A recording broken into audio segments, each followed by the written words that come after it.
dressed as the Aaliyah, that was wearing jerseys, and I thought she was like a cute young girl. I didn't pay too much attention to her in that way.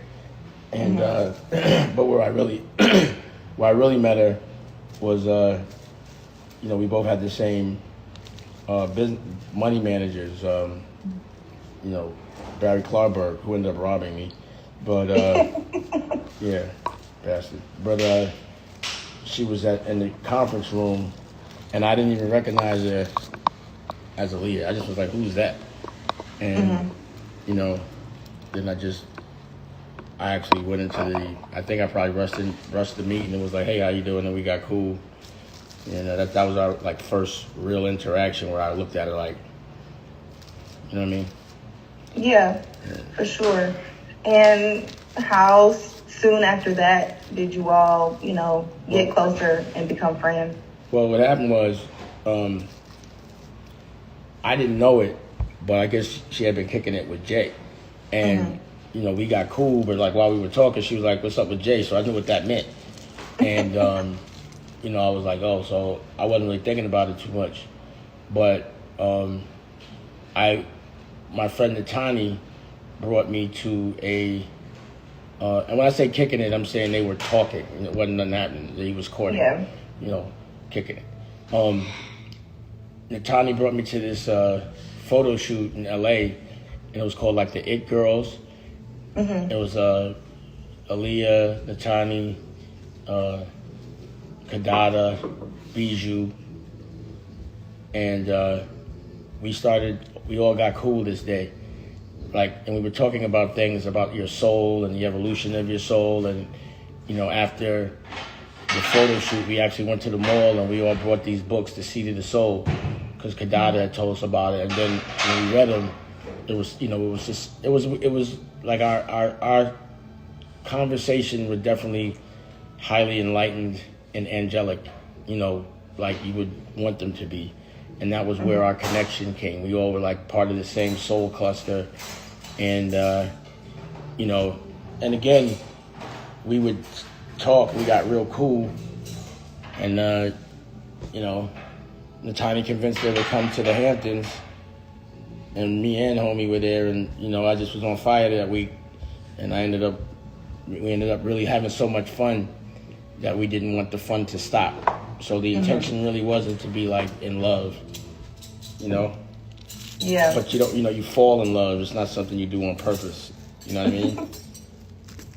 Yeah, for sure. And did you ever make it to Detroit with her? Was that a thing that happened? No. We didn't have that much time. Aaliyah and us, it was that first month was really intense.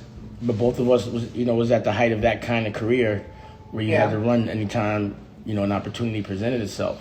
So she was making movies and she had to go and make this movie for 4 months or 4 to 6 months. And, I was making paid in full, so I couldn't leave.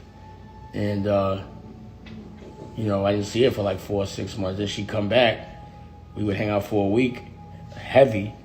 But then she'd have to go and fly to L.A. to go do, dance rehearsals for a video. And, she always had, and I always had, I had a very big company that I was running. So it was like we were trying to find the time, because that's what we always wanted to do, is just be alone. We never really was trying to hang out outside and get our picture taken. We just wanted to kick it with each other because we genuinely enjoyed each other's company.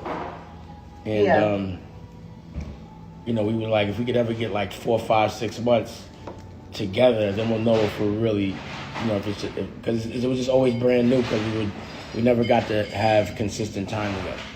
It was more on the phone every day, all day, the BlackBerry all day, that kind of thing. For sure. And would you say that people in the industry knew of her as a Detroiter or identified her in that way? Right? Sometimes. He was a real Aaliyah fan, but not really. Yeah. And do you think that she got her flowers while she was here? I think for my personal, she was getting her flowers, but she didn't get to enjoy her flowers.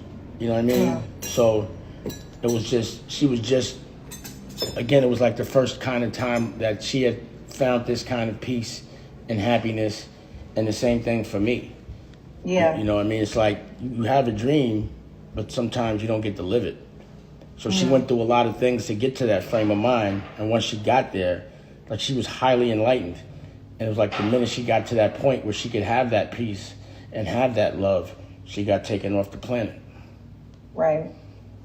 So, like, for me, I was able to learn how to love from her, to how to recognize it. And I knew that unless I had that feeling again, that it wasn't love. And I haven't had that feeling again since then, until I met, like, Raquel. And that's when I was able to recognize I was in love. I was like, oh, it's the same shit I was feeling with homegirl. And then I knew how to enjoy her. I know how to enjoy her. You know, like all the things that I probably would have done with Aaliyah, you know, and when she had time, I really get to do with Raquel. You know what I mean? I really know how to enjoy a relationship. When you lose a good relationship, like a real perfect one, when another one presents itself, you really know how to marinate that relationship and how to enjoy it. You know, sometimes you almost have to go through some bad so that you could really understand how good things are. You know, like, honestly, I was actually able to appreciate every second with Aliyah. We marinated every moment. You know what I mean? And knowing how to be happy is important. Like, some people's normal is arguing. Like, if you argue 3 or 4 times a day or with the person you love the most, that's normal. That was we never argued. Our normal was not to argue. If we argued, that would have been something devastating. It would have been like something brand new to us. You know what I mean? So our normal is happiness, and a red flag is when there's just a tinge of unhappiness. And that's how I conduct my life now. Like, I've been able to find my woman and know how to love her every day, all day long, and keep her with me every day, all day long, and all of that comes with it. To me, if you got a girl and you don't want to be with her every day, all day, then that's not really your girl. You're with her for the wrong reasons. You know, you got to be with your best friend. And that's what Aliyah was to me. She was like my homie. And when she would come around any one of my friends that I trusted, they all understood it completely. Like, she like one of us. She like to laugh. She's smart. You know, she don't take shit too serious. You know, she just knew how to love and live. And a lot of people don't know how to do that. She also knew how to, like, forgive, or not to say forgive, but let's not deal with that right now. We'll deal with that later. You know, that type of thing. She used to be on that. So she was also a real G about the way she approached things based on all the pain she felt prior to that. Right. That's beautiful. That's a great gift. I feel like it doesn't always work that way. And I'm curious because I feel like people in my generation, some people in my generation, they don't hear Aaliyah straight from her mouth. Like, it's a rap feature or a sample. How do you feel when she's referenced through song or through style in contemporary culture? Well, you know, it's crazy because what I do know and I can confirm is the only currency that can transcend all dimensions is love. Because she still talks to me. I still feel her.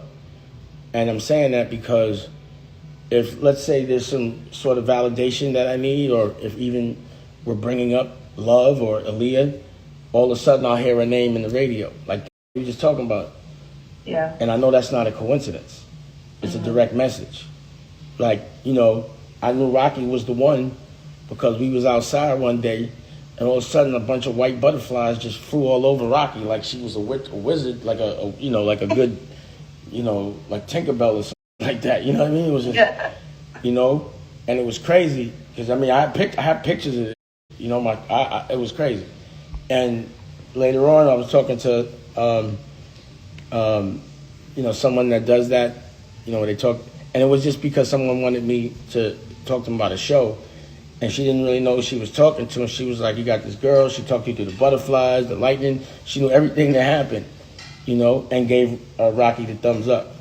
Like, even to the extent that if Rocky in the beginning was trying to understand me, she would actually reference my experiences with Aliyah.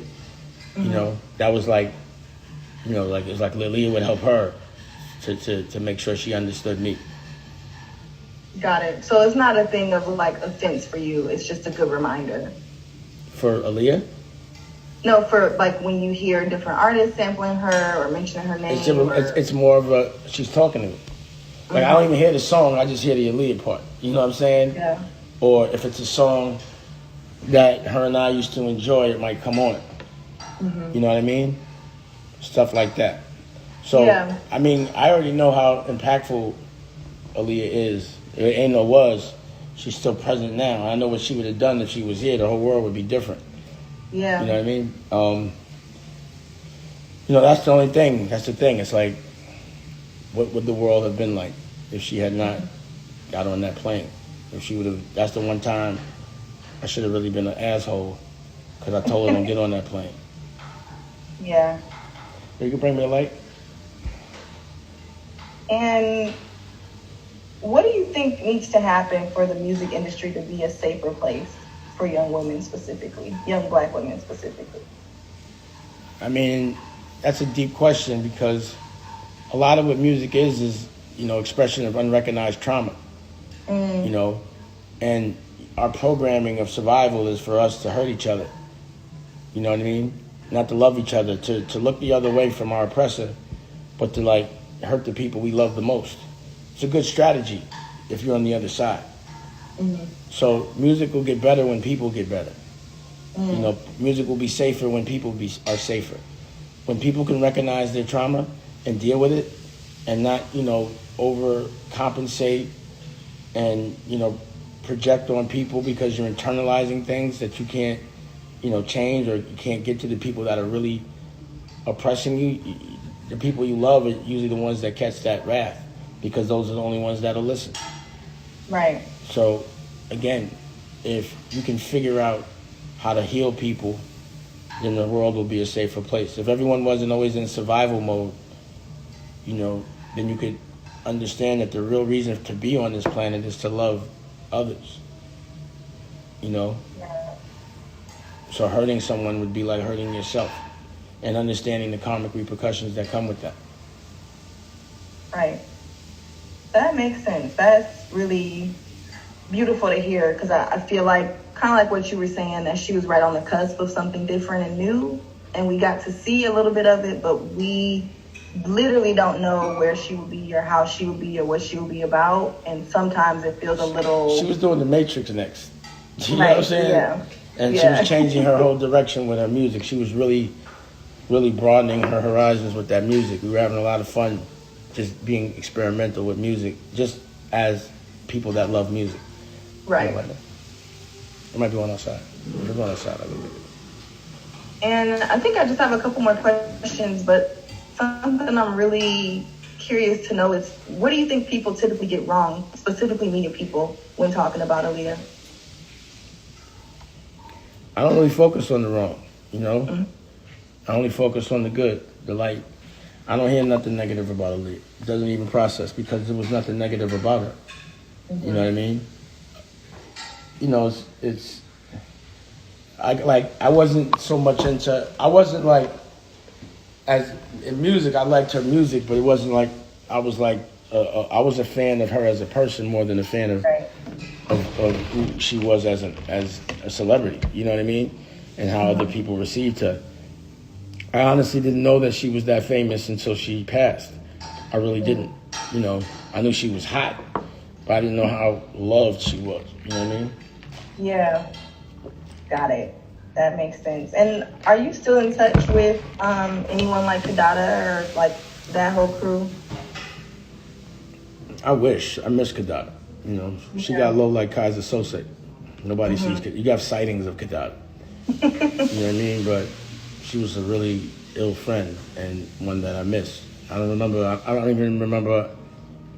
I know we didn't have a problem with each other, but I think after Aliyah passed, it was just too much.